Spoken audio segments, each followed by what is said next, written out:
No, jaz bom najprej povedal nekaj, kar se mi zdi, da bo lepo sedlo na temo te spletne strani, kjer je ta video objavljen vzhod-zahod. Namreč jaz govorim v imenu Avstrijskega filmskega muzeja, ki je bil ustanovljen v sredini 60-ih let.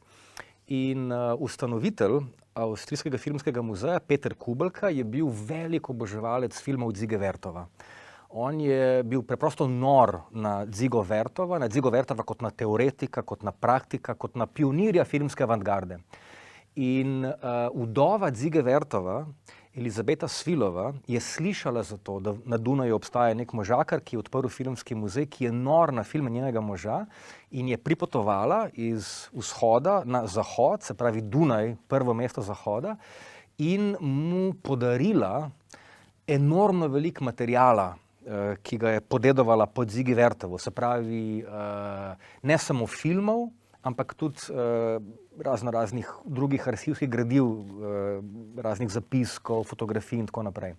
Tako da v arhivu Dunajskega muzeja, se pravi Avstrijskega filmskega muzeja, hranimo enormno veliko materijala povezanega z Dzigo Vertovom, in pred kakimi 20 leti smo se odločili to zbirko izpopolniti in smo iz ruskega arhiva dokumentarnega filma in fotografije v Krasnogorsku pridobili še zadnje manjkajoče koščke, in to so bili ravno te filmski obzorniki Dzige Vertova, se pravi njegov prvi set filmskih obzornikov, Kino Nedelja, in njegov drugi set filmskih obzornikov, Kino Pravda, ki ga bomo tudi nocoj gledali, oziroma gledali bomo 3 te Kino Pravde. Zdaj, Dziga Vertov sam je rekel, da je njegov prvi niz filmskih obzornikov Kino Nedelja, da so to njegova šolska leta, da tega zares ne moramo gledati še kot filme Dzige Vertova, ampak Kino Pravde, se pravi ta njegov nabor obzornikov z naslovom Kino Resnica, tu pa je on že začel z nekimi načrtnimi, temeljitimi raziskavami filmskega jezika oziroma filmske govorice.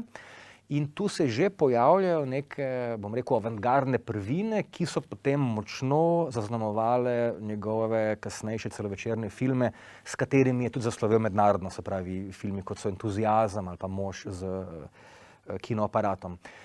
Te obzorniki so zanimivi, ker mi bomo danes videli 3, vseh skupaj je 23. Jaz sem imel ta privilegij, da sem sedel v kinodvorani in gledal ure in ure, 4-5 ur, vse te obzornike, in tukaj je fascinantno, kako gledaš te filme, ki so bili snemani tekom 3 let, kako se zlagoma dejansko razvija njegov slog. Začne se to kot nek nabor filmskih posnetkov, grobo skupaj spravljenih, na koncu pa imamo že neke zelo skrbno pribrisano zmontirane sekvence. Zdaj, Dziga Vertov sam ni nikoli temu rekel filmi, on je temu rekel kino objekti, ampak jaz mislim, da lahko na primeru te Kino Pravde res govorimo o rojstvu filmske govorice Dzige Vertova. Filmski obzorniki so nekaj neizmerno dragocenega. O zgodovini se učimo iz zabeležk.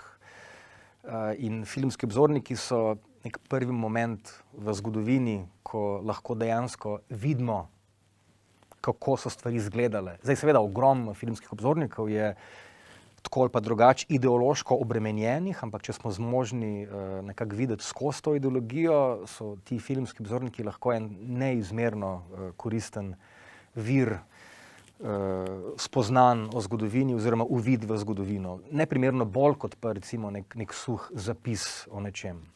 Tako da preprosto lahko samo to rečem, da gre za neprecenljiv pripomoček za učenje o zgodovini.